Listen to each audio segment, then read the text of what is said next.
Preview.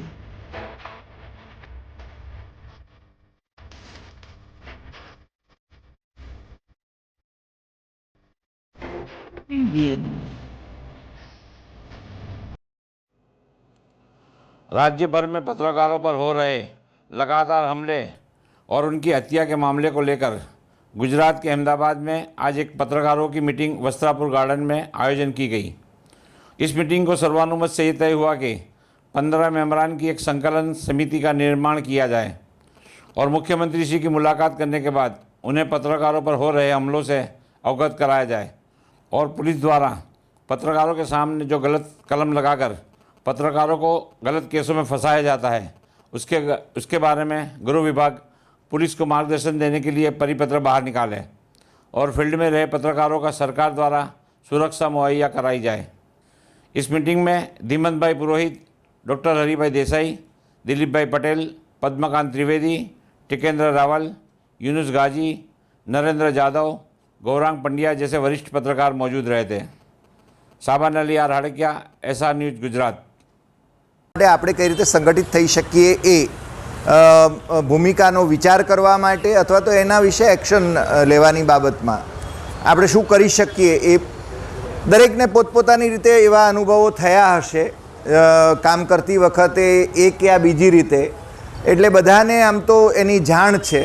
અને મને લાગે છે શરૂઆતમાં જ દિલીપભાઈએ જે ભૂમિકા મૂકી કે આપણે કોઈ રાજકીય મંચ જેવું આને ન બનાવીએ, કોઈ આ પક્ષ કે પેલા પક્ષ અથવા સરકારની વિરુદ્ધમાં આપણે નથી, આપણે આપણી સુરક્ષા, પત્રકારોની સુરક્ષા અને પત્રકારો નિર્ભય રીતે કામ કરી શકે એ પ્રકારનો માહોલ ઊભો થાય એ માટે આપણે જે કંઈ કરવાનું હોય એનું એક્શન ઓરિએન્ટેડ આપણે જેને કરીએ।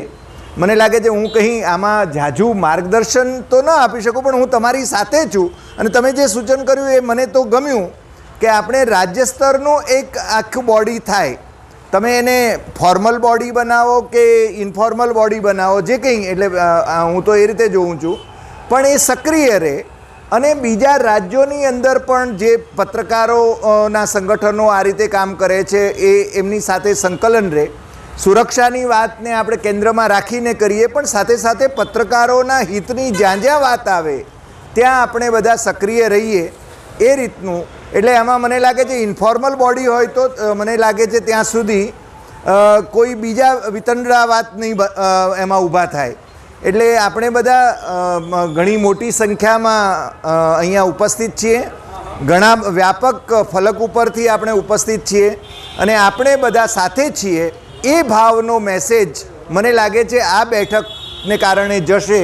અને અહીંયા વરિષ્ઠો પણ છે અને જુનિયર્સ પણ છે, એટલે આપણે બધા પત્રકારો છીએ, કોઈ વરિષ્ઠ કે કોઈ જુનિયર નથી એવું હું તો માનું છું। બસ આપની સાથે હું છું અને આપણે બધા સાથે છીએ એ ભાવનાથી આપણે આગળ વધીએ। ધન્યવાદ। આપણે અધ્યક્ષ, સેક્રેટરી એ બધી ફોર્માલિટીમાં ના પડે, એક સંકલન સમિતિ જેવું બનાવીએ। હું ચોક્કસ સંકલન સમિતિમાં રહેવા તૈયાર છું, બધી મદદ કરીશ। બીજા 3 કે 5 સભ્યો જે એક્ટિવલી આ મુવમેન્ટ આગળ લઈ જઈ શકે એવા 3-5 સભ્યોની અત્યારે સંકલન સમિતિ બનાવી દિલીપભાઈ અધ્યક્ષમાં એમાં પડ્યા વગર, કારણ કે અધ્યક્ષ બનાવવી એમને હટાવવા માટેની આખી પ્રક્રિયા શરૂ કરવી પડે, જુદા કામોમાં શક્તિ વપરાય તો કોણ કરશે? આપણામાં યુનિટી નથી, એનો ગેરફાયદો ઉઠાવાય છે। આપણે એ જ કહ્યું છે કે પહેલા પત્રકારોમાં જે અંદર શંકા કુશંકાઓ છે એ પહેલા દૂર કરવાની એ લોકો આવે જ નહીં આપણી જોડે, આપણે દૂર કરવાની જરૂર છે કે આપણે ઇન્ટરનલ જે પ્રોબ્લેમ છે એ દૂર કરવાની એ લોકોને માત્ર પત્રકારત્વ સિવાય કથામાં રસ નથી ને પત્રકારોનું હિત છે એ લોકો જોડાય અને તમે 10, 11, 12 બસ બનાવી દો બને એટલા એ તમે બને છે અત્યારે બને નથી, ખબર એનું કોઈ ફોલોઅપ નથી, આપણા માધ્યમોમાં એના કોઈ સમાચાર આપણને નથી દેખાતા। ગંભીર વસ્તુ એ ચિરાગ જે અત્યારે અહીંયા બેઠેલો હોઈ શકે, એ અત્યારે અહીંયા નથી, એની હત્યા થઈ, કેટલી ગંભીર બાબત છે। એ ગંભીર બાબતને આપણા માધ્યમોએ કે પત્રકારોએ આપણે એટલી ગંભીરતાથી લીધી નથી। તો મને લાગે છે તાત્કાલિક આ અઠવાડિયામાં જ આપણે ભેગા થઈ અને એક આવેદનપત્ર સરકારને આપી એનાથી એક પ્રેશર ગ્રુપ ઊભું થાય। એમાં પદ્મકાંતભાઈ ત્રિવેદી, ટિકેન્દ્ર રાવલ, પ્રશાંત પટેલ, ભાર્ગવ પરીખ, દિલીપ પટેલ, દર્શના જરદોસ, જમીનદાર સોરી, નરેન્દ્ર જાદવ, નરેન્દ્ર જાદવ, દીપેન પઢિયાર. દીપેન પઢિયાર કોણ? ઓકે. ધીમંતભાઈ પુરોહિત, પછી ગૌરાંગ પંડ્યા અને યુનુસ ગાજી. યુનુસભાઈ આપણે પહેલી વાર મળીએ છીએ. હા, મહેશ શાહ, ચિત્રલેખા, હા, ચેતન પુરોહિત, પછી હરિભાઈ દેસાઈ અને અભિજીત ભટ્ટ. બસ આટલા નામ છે.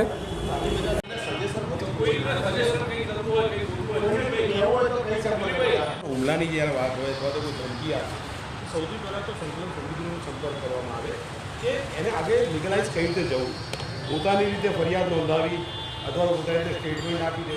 કારણ કે કોઈ પણ ફરિયાદને અત્યાર સુધી જોવું જોઈએ, ફરિયાદ કે રજૂઆત એનો મૂળભૂત પાયો જે શરૂઆતની પ્રાથમિક જે વિગતો આપી હોય એના એટલે ત્યારે કોઈ સલાહ લેવી જોઈએ અથવા તો સાથે જે પત્રકાર આપણા મિત્રો જેનો સમય અનુકૂળતા હોય નિવેદન નોંધાવા જાય અથવા તો અધિકારીઓને રજૂઆત કરવા જાય ત્યારે સાથે જાય કે જે એને હિંમત રહે.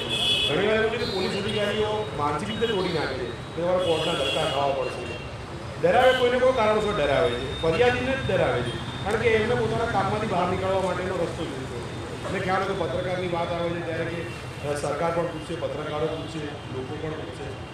એટલે આવી પ્રક્રિયામાં સાથે લઈને અથવા તો જે સંકલન સમિતિના જે સભ્યો હોય એમને મળીને એમને સાથે રાખીને નિવેદન આપવું કોઈ પણ પ્રક્રિયા અત્યારે જે ઘટના બની ચૂકી છે એ વિશે હું વધુ કંઈ નહીં કહી શકું. હવે એમાં આગળ ફોલોઅપ લઈ લઈશું.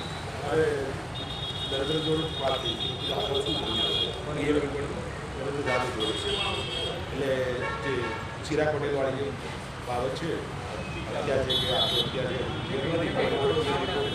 શું આવે શું નહીં સમિતિ જે રચવાનું નક્કી કર્યું, ટૂંકમાં આપણે બધા સાથે ભેગા થયા એક મોટી વાત છે અને આ એકતા કાયમ ટકી રહે. કારણ કે આપણે એક વખત ભેગા થઈ પછી વર્ષ પછી પાછા ભેગા યાદ કરે એટલે ટૂંકમાં આપણે આજે બધા ભૂલી જતા હોય છે, એક ઉત્સાહમાં ભેગા થઈ જતા હોય છે. એટલે ઓકે, એટલે ટૂંકમાં રેગ્યુલર એનું આપણે ભેગા થવાનું રાખીએ એ વધારે મહત્ત્વનું રહેશે મારા મતે. અને એ સિવાય જે બંકિમભાઈએ વાત કરી અને ખાસ કરીને આપણે જે ક્રાઇમના રિપોર્ટર છે એ લોકો વધારે કદાચ ફેસ કરતા, આમ તો બધાને ક્યાંક ને ક્યાંક થતું હોય છે પરંતુ ક્રાઇમ રિપોર્ટરોને વધારે ફેસ કરવાનું આવતું હોય છે. એટલે એમની પાસેથી પણ આપણે ખરા લઈએ. પણ એ સિવાય મેઇન વાત એ છે કે આપણે પત્રકાર ગમે ત્યાં ફિલ્ડમાં જઈએ કે XY જ્યારે આપણી સાથે એવું કંઈ બને ત્યારે આપણે એકલા અટુલા મહેસૂસ ઘણીવાર પત્રકાર પોતે કરતો હોય છે, હું એકલો પડી ગયો, કોઈ છે નહીં. ત્યારે સાથે રાખીને આપણે એને હૂંફ આપીએ, સધિયારો આપીએ અને આગળ જે પણ કાર્યવાહી કરવાની હોય તે કરીએ તો આપણે આ બેઠકનો આપણે જે ભેગા થયા છે તેનો એક હેતુ સાર્થક થશે. મારું કહેવું આટલું છે. આ સિવાય બીજા મિત્રોને કોઈને સૂચન આપવા હોય તો પણ આવી શકે છે. યુનિટ બની છે એક ચિરાગની ઘટના છે. ચિરાગનું જે અપૂરતું કેસ હતી તેની તપાસ કરી રીતે થઈ અને પછી આગળ આ મુવમેન્ટ થઈ અને સોશિયલ મીડિયા થકી એ આખો ઇસ્યુ ઉપાડવામાં આવ્યો હતો. અને આ જે સંકલન સમિતિ બની રહી છે તે પણ સોશિયલ મીડિયા થકી જ બની રહી છે. સૌ પહેલાં આપણે એવું કરીએ સંકલન સમિતિ થકી કે ચિરાગનો જે કેસ છે એની તપાસ ક્યાં સુધી પહોંચી, ક્યાં અટકેલી છે અને એમાં ખરેખર શું છે તો એ તથ્યો બહાર આવે.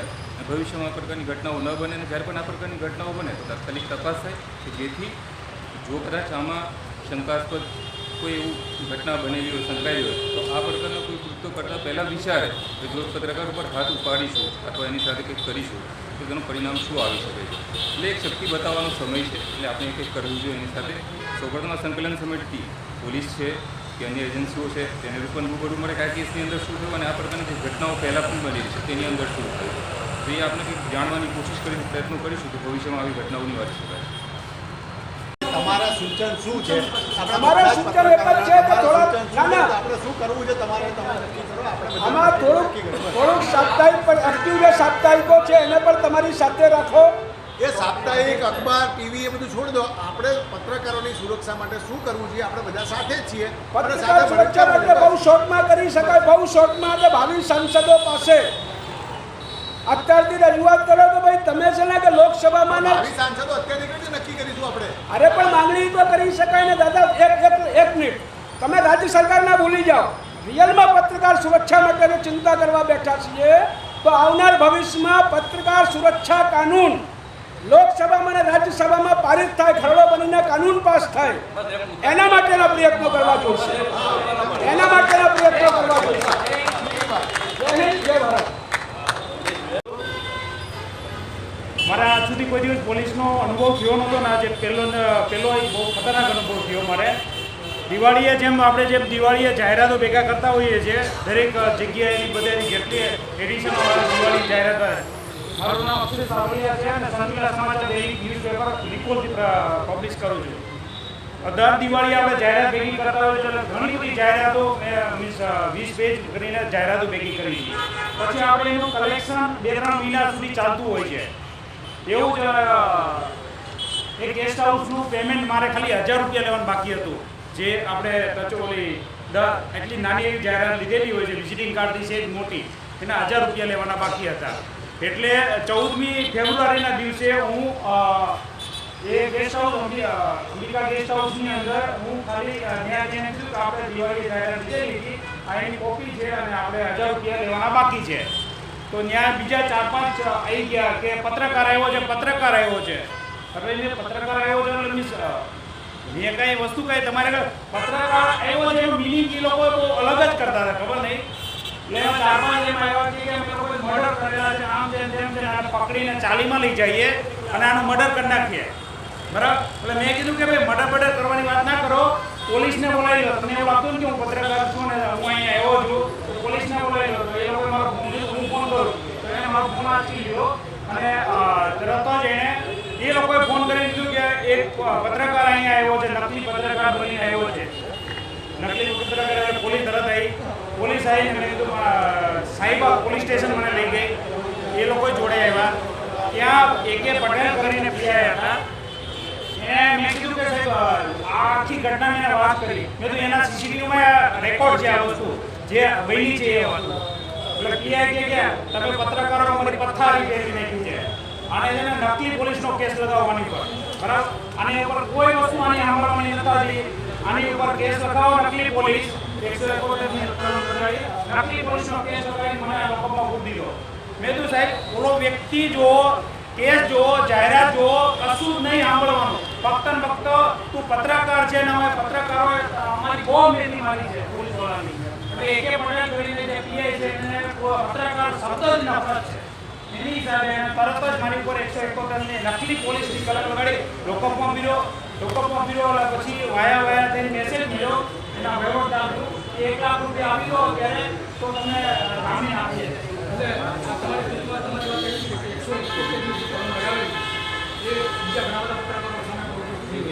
કોમન છે એ વસ્તુ છે કે આપણે મીન્સ કોઈ વસ્તુ હેલ્પલેસ થઈએ, કોઈ પણ વ્યક્તિ આપણી પર કોઈ પણ કલમ લગાવી દે, આપણે ક્યાંય જઈએ. હવે આવું કંઈ થાય તમારી કે કોઈની જોડે આ સંકલન સમિતિનો સંપર્ક કરી શકો. એટલે હું થોડી વારમાં પૂરી કરી દઉં છું. સમજી ગયા? એની પ્રાયોરિટી એ છે એક અઠવાડિયામાં આપકો હોય તો 15 એપ્રિલને સોમવાર આવે છે બપોરે 12 વાગે અનુકૂળ છે બધાને?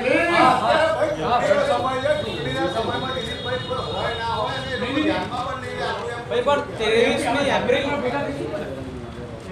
12 વાગે નહીં ધીમનભાઈ, ટાઈમ તમે કહો. તમે સવારે 8 વાગે સીએમ એટલે પહોંચો તો જ પોસિબલ છે, બાકી નથી. સીએમ પ્રચારમાં ગયા છે કાં તો છેલ્લા 4 દિવસ છે ને એટલે 8 વાગે પ્રચાર પૂરો થાય ને ના સોમવારે જ રાખી દો પણ સમય તમે કહો. 8 વાગે સવારે સવારે 8 વાગે 15મી એપ્રિલ સમય CM ને પૂછીને નક્કી કરી. આ બધાનું એવું કહેવું છે કે આપણા સંઘ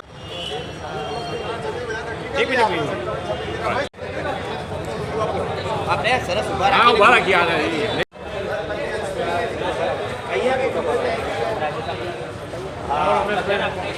પગે લાગી એવો ફોટો લો.